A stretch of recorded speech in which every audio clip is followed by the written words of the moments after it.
আমাদের দেশে আসলে জনসংখ্যা যেভাবে উচ্চ ফলনশীল ও স্বল্পমেয়াদী আমন ধানের জাত বিনা ধান ১৭ চাষাবাদ সম্প্রসারণের লক্ষ্যে চাঁপাইনবাবগঞ্জ সদর উপজেলার মহাডাঙ্গায় মাঠ দিবস অনুষ্ঠিত হয়েছে। সোমবার বেলা 11:30টায় বাংলাদেশ পরমাণু কৃষি গবেষণা ইনস্টিটিউট উপকেন্দ্রে চাঁপাইনবাবগঞ্জের আয়োজনে এবং উপজেলা কৃষি অফিসের সহযোগিতায় এই আয়োজন করা হয়। অনুষ্ঠানে ভার্চুয়ালি প্রধান অতিথি হিসেবে বক্তব্য রাখেন বিনা ময়মনসিংহের পরিচালক ডক্টর মোহাম্মদ হোসেন আলী। বিশেষ অতিথি ছিলেন মুখ্য বৈজ্ঞানিক কর্মকর্তা ডক্টর শামসুন নাহার।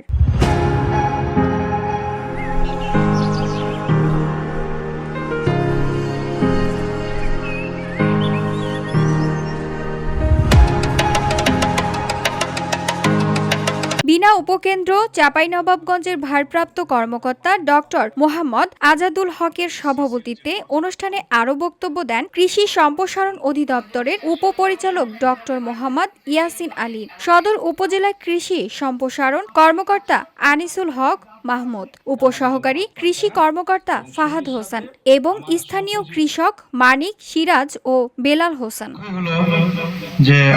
কৃষি কর্মকর্তারা জানান বিনা ধান ১৭ এর জীবনকাল ১০০ থেকে ১১০ দিন। স্বল্পমেয়াদী এই জাত চাষ করলে ফসলের নিবিড়তা বৃদ্ধি পাবে এবং কৃষকরা অধিক লাভবান হবে, তাই কৃষকদের এই ধান চাষে উৎসাহিত করা হচ্ছে।